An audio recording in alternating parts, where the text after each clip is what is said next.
Jadi itu tanggapan saya. Pertama adalah persoalannya penegakan hukum. Nah, yang kedua ini terkait dengan sistem yang sudah berjalan. Ya. Jadi kalau sistem itu sudah berjalan, maka ya sama dengan kita masuk ke mall. Berani nggak meludah sembarangan?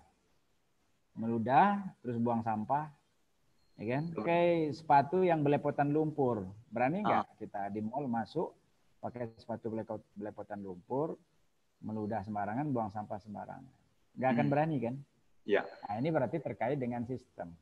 Nah, kita walaupun kita jaga kebersihan, tapi kalau kita masuk ke pasar tradisional, ya maaf misalnya di Palimo, ke pasar Kenten misalnya, atau pasar Pelaju, sekalipun kita bisa menahan sekuat-kuatnya tidak buang sampah, ya tapi karena orang semua buang sampah di situ, ya pasarnya juga bau, ya, penuh dengan apa namanya saluran got yang mampet gitu ya.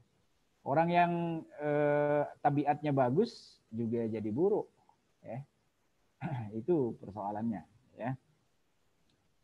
Jadi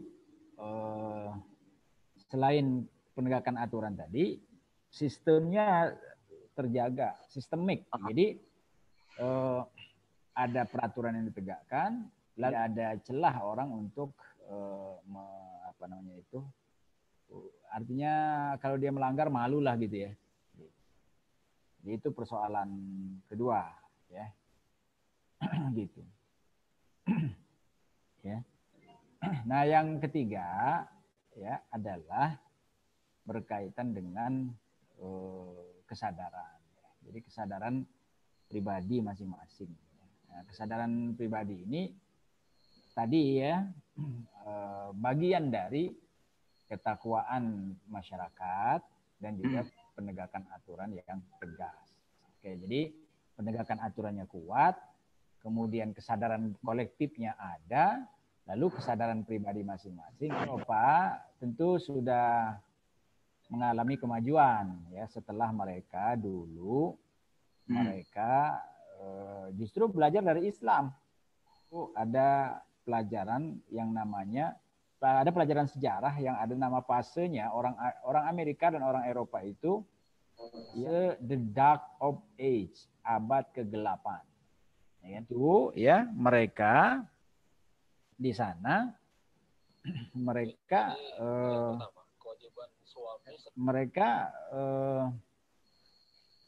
mohon maaf ya, kalau buang air itu nggak cebok. Abad sebelum, ya, mulai dari sebelum abad ke-8 lah, sampai katakanlah abad ke-9. Ya. Abad ke-10, abad ke-11 sebenarnya masih mereka, abad ke-12 juga masih. Ya sejarah mencatat mereka tuh kalau buang air nggak cebok, ya itu ditampung di pispot, dilemparkan dari jendela keluar, lalu dimakan babi di luar, tai mereka itu. Dan mereka jarang mandi, nggak kenal. Yeah. Ya, sejarah itu mencatat juga. Jadi ada apa namanya itu khalifah yang menghadiahkan sabun ya, sabun ke Raja Inggris. Kalau mandi mereka itu menggigil ya dan kesurupan. Kita baca sejarah Eropa ini ya. Ya, ada beberapa istilah Arab yang jadi diserap ya. Misalnya kayak gula. Gula di kita, sugar in English ya. Itu dari Arab, dari bahasa Arab, sukaro. Gula atau sesuatu yang manis. Sukaro. Nah, itu dalam bahasa kimia disebut sakarin. Sakarin. Ya kan? Sukaro. Min lughatil Arabiyyah sukaro. In English it says sugar. Nah, bahasa Indonesia jadi gula. Ya. Jadi sugar from Arabic language. Kemudian beberapa istilah kimia alkali misalnya. Alkali itu menunjukkan kondisi bahan yang dia tidak masam ya tapi basah. Itu dari bahasa Arab. Dan banyak lagi. Makanya orang yang jujur dari Eropa itu mereka mengatakan begini. Di antaranya adalah Charlie Fiorina. Charlie Fiorina ini CEO-nya perusahaan raksasa Eropa, Hewlett Packard, yang memproduksi HP, printer, kemudian laptop, komputer, dan beberapa alat-alat teknologi. Nah, dia bilang begini, Eropa, ya, dan Amerika itu berhutang budi pada Islam. Mereka berada di abad ke-8, lalu putra-putri raja itu disekolahkan, ya, disekolahkan ke Eropa, gitu. Disekolahkan ke Eropa dan mereka belajar, ya, sains dan teknologi. Nah, lalu kemudian mereka mendapatkan ilmu itu dan mereka pulang ke Eropa dan mereka menerapkan itu. Jadi apa yang ditemukan, apa yang terjadi di Eropa hari ini adalah perjalanan sejarah mereka yang itu mereka ambil dari Islam. Nah, jadi sejarah sejak Rasulullah hijrah ke Madinah, membangun peradaban, dilanjutkan oleh Khulafaur Rasyidin, dilanjutkan oleh Umayyin, Abbasiyin, Utsmaniyin sampai abad ke-19, ya. Nah, masuk abad 20, Utsmaniyah mengalami kemunduran, Eropa peradabannya menanjak di abad ke-18.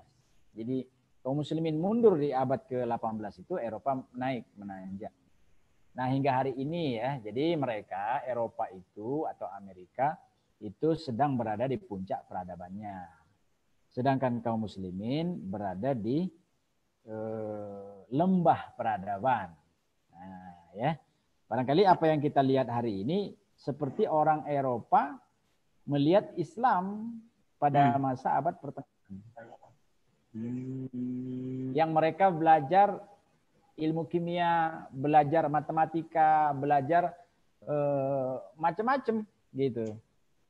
Termasuk hari ini kita menikmati teknologi gadget, teknologi yang canggih ini, ya.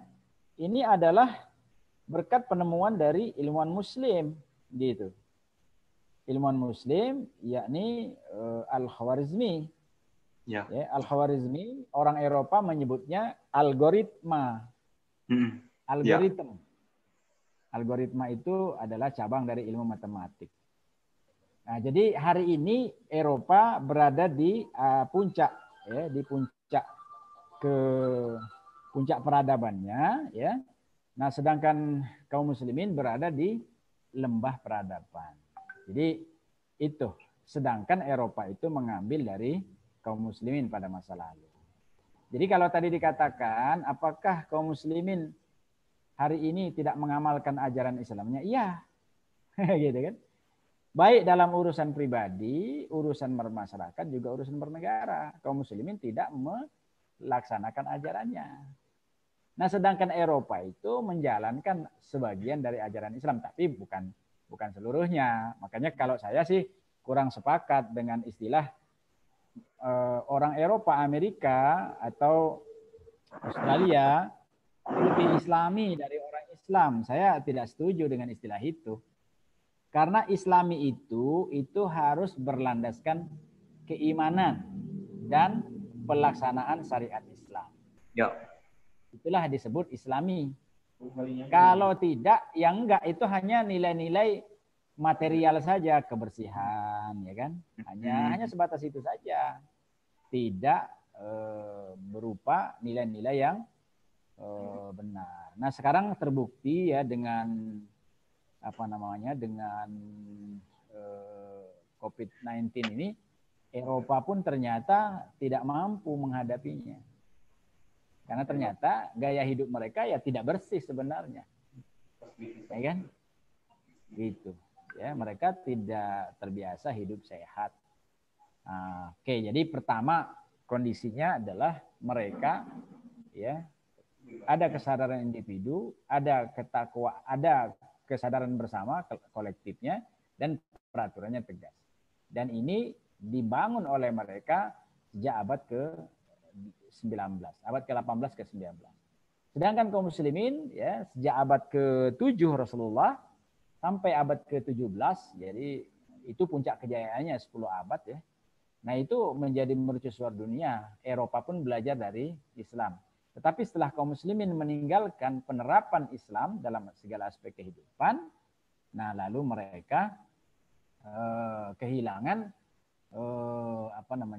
kehilangan kejayaannya, kehilangan kemajuannya, bahkan nilai-nilai Islam tidak lagi mereka terapkan dalam kehidupan. Nah, jadi saya kira ya di sana mereka meniru dari Islam, ya, dan Islam justru malah meninggalkan. Maka wajarlah kalau hari ini terjadi ke kondisi yang sebaliknya, ya. Oke, ya. Ya yang kita lakukan, ya, pertama tentu kita melaksanakan apa yang menjadi keyakinan kita. Ya, keimanan kita kuatkan, kemudian ibadah kita mantapkan, lalu amaliyah yang sifatnya publik, yang sifatnya bersama itu juga kita laksanakan. Dan dengan begitu, maka insya Allah kita akan perlahan-lahan ya membangkitkan kembali kejayaan Islam.